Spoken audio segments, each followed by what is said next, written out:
Friends এসএসজিডি 2024 মেডিকেলের জন্য যে সমস্ত ফ্রেন্ডস ফ্রি মেডিকেল করার জন্য, তোমার নাম কি? আমার নাম নূর মোহাম্মদ শেখ। নূর মোহাম্মদ শেখ। তোমার নাম? আমার নাম মৃন্ময় মণ্ডল। আচ্ছা নূর মোহাম্মদ, তোমার নাম্বার কত? আমার 126 পয়েন্ট সামথিং হয়েছে। 126 পয়েন্ট সামথিং, তাই তো? Border district? না, আমি জেনারেল ডিস্ট্রিক্ট। General district. তোমার? আমার 119.97 আছে। ও যাই, তোমাদের কিন্তু নাম্বার ভালো আছে, ফাইনাল কার্ডটা পেয়ে যাবে। তোমরা মেডিকেল যে আজকে করতে এসছো আমাদের যে প্রি মেডিকেল সেন্টারে, খুব যত্ন করে কি তোমাদের মেডিকেল করা হয়েছে? হ্যাঁ, এখানে পরিষেবা খুবই ভালো। আর এই দাদা তো খুবই আমাদের ভালো, কাল থেকে অনেক সুন্দর গাইড করেছে, প্লাস এক সপ্তাহ আগে থেকে আমাদের গাইড করছে কীভাবে আসতে হবে। আর থাকা খাওয়া এখানে খুবই ভালো, কোনো রকম কিছু অসুবিধা হয়নি। আর মেডিকেল দাদা একদম অনেকক্ষণ ধরে সময় ধরে করেছে, আমরা অনেক মানে খুশি দাদার এই মেডিকেলের পরে। আমাদের এ to Z key key medical করা হয়, এ টু জেড মানে তোমাদের মাথা থেকে পাতলা পর্যন্ত, তার পয়েন্টগুলো আমি দেখে দিয়েছি না? হ্যাঁ হ্যাঁ, আচ্ছা পয়েন্ট দেখানো হয়েছে। আচ্ছা, এবারে মিনিমাম চোখ থেকে পা, মানে অনেকে জানে চোখের হয়তো 2-3 মেডিকেল হয়, মিনিমাম তোমাদের বলে দিচ্ছি 12-13-14টা চোখের মেডিকেল আছে। হাতেরও অনেকগুলো মেডিকেল করেছি, মিনিমাম 10-12 রকম, তাই তো? হ্যাঁ।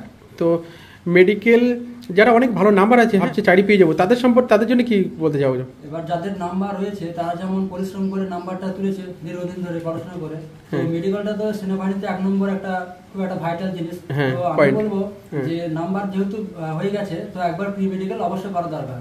কারণ সামনের দিক থেকে একটা শরীর ফিট সেটা বোঝা যায় না, অভ্যন্তরীণ কিছু ব্যাপার আছে সেগুলো আমরা উপর থেকে দেখতে পাবো না, সেটা এই দাদার কাছে আসলে কিংবা প্রি মেডিকেল করালে তবে পয়েন্টগুলো দেখা যাবে, জানা যায়। অনেকেই আছে কি জানো, কিছু কিছু আছে আগে থেকে সেলিব্রেশন করে নিয়েছে যে আমি চাকরি পেয়ে গেছি, হয়তো সে খাওয়া খাওয়াই বাড়িতে হতে পারে, আছে আমি শুনেছি যেটুকু হয় ছেলেদের মুখের থেকে। সো শুধু কি ভালো নাম্বার থাকলে কি চাকরি হয় এসএসজিডিতে? না, শুধু ভালো নাম্বার কেন প্রয়োজন, ভালো নাম্বার প্রয়োজন, তারপরে ফিজিক্যালি দক্ষ থাকতে হবে, তারপরে হাইট মেজারমেন্ট, তোমাদের মেজারমেন্ট দেখা হচ্ছে, হাইট চেয়ে সবকিছু দেখা হয়েছে, মেপে বলা হয়েছে কত লাগে কি লাগে সব সবকিছু বলা হয়েছে, সবকিছু ঠিকঠাক হয়েছে। তো একটা সেনাবাহিনীতে ভর্তি হতে গেলে, ফৌজি হতে গেলে যেরকম পড়াশোনা দরকার, সেরকম ফিজিক্যাল দিক থেকে, সেরকম শারীরিক দিক থেকে সব দিকে ফিট থাকা দরকার। সেটা সেম হচ্ছে মেডিকেল। হ্যাঁ, মেডিকেল খুব একটা ভাইরাল একটা জিনিস। হ্যাঁ, সেটাই দেখতে হবে যে সবকিছু ঠিকঠাক আছে কিনা। আচ্ছা, কিছু সেলিব্রেশন তারপরে করা যাবে যখন সম্পূর্ণ হওয়ার পরে।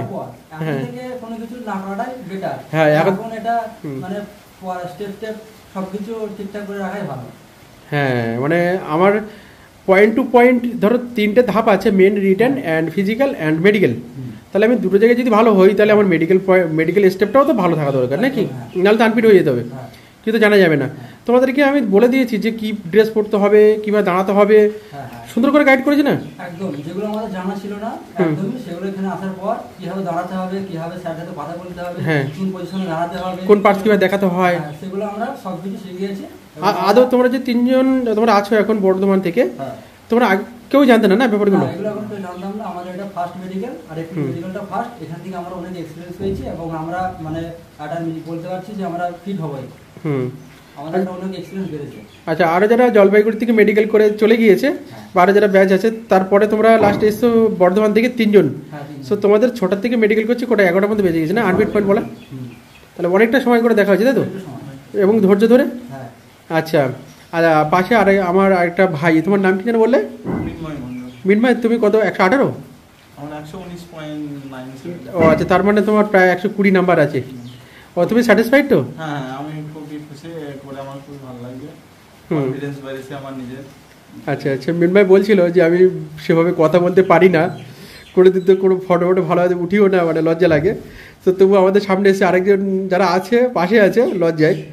সো ঠিক আছে, পাশে যে আছে ভাই, তুমি কত নাম্বার পেয়েছো? 125। বাহ, তোমার নাম কি? সৌরভ বিশ্বাস বলে পাশে আছে, ও লজ্জা পাচ্ছে, খুব ভালো ছেলে। ও 125 নাম্বার পেয়েছে।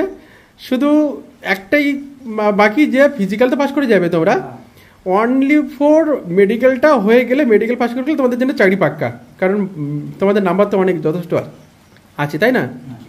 আচ্ছা, যারা মেডিকেল করিনি বা যারা ভাবছে করবো, তাদের জন্য তোমরা কি বলতে চাও, ছোট করে বলে দাও। তাদের জন্য আমি বলবো যে অবশ্যই প্রি মেডিকেল একবার করা উচিত, কারণ এখান থেকে অনেক এক্সপিরিয়েন্স করা যাবে, যেটা না আসলে বোঝা যাবে না।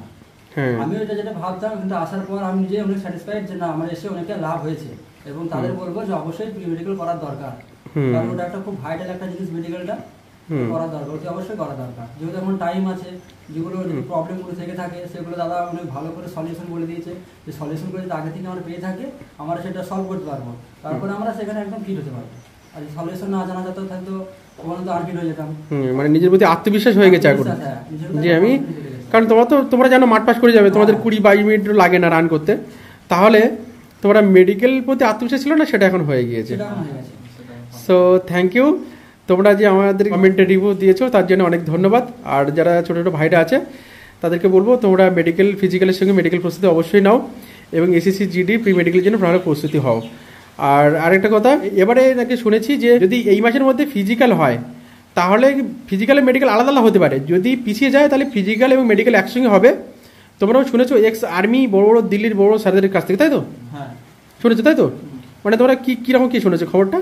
আমরা শুনেছি যে এই মাসের মধ্যে যদি ফিজিক্যাল হয় যদি ফিজিক্যাল হবে, আর এই মাসে যদি ফিজিক্যাল না হয় পরবর্তী মাসে ফিজিক্যাল আর মাঠ এই মেডিকেল একসাথে করার সম্ভাবনা থাকতে পারে, অনেক সম্ভাবনা। তখন কিন্তু ফিজিক্যালের পর মেডিকেল সময় দেওয়া হবে না, প্রি মেডিকেল করার সময় পাওয়া যাবে না। হ্যাঁ, আগে করে আসা। আচ্ছা, তোমরা এই কথাগুলো একজন সিম্পল মানুষের কথা শুনুনি, একজন অভিজ্ঞ এক্স আর্মি কাছে শুনেছে, তাই তো? একদম, দিল্লির বড় বড় যে সমস্ত স্যাররা আছে, তাই তো? সেখান থেকে আমরা খবর পেয়েছি। আচ্ছা, সো থ্যাংক ইউ। যে সমস্ত ফ্রেন্ডস তোমরা এসির জন্য প্রস্তুত হচ্ছ, সো অবশ্যই আমাদের চ্যানেলে লাইক কমেন্ট শেয়ার এবং সাবস্ক্রাইব করবে। নেক্সট ভিডিও তোমাদের কাছে আগে তোমাদের ফোনে তোমাদের কাছে পাওয়ার জন্য। জয় হিন্দ।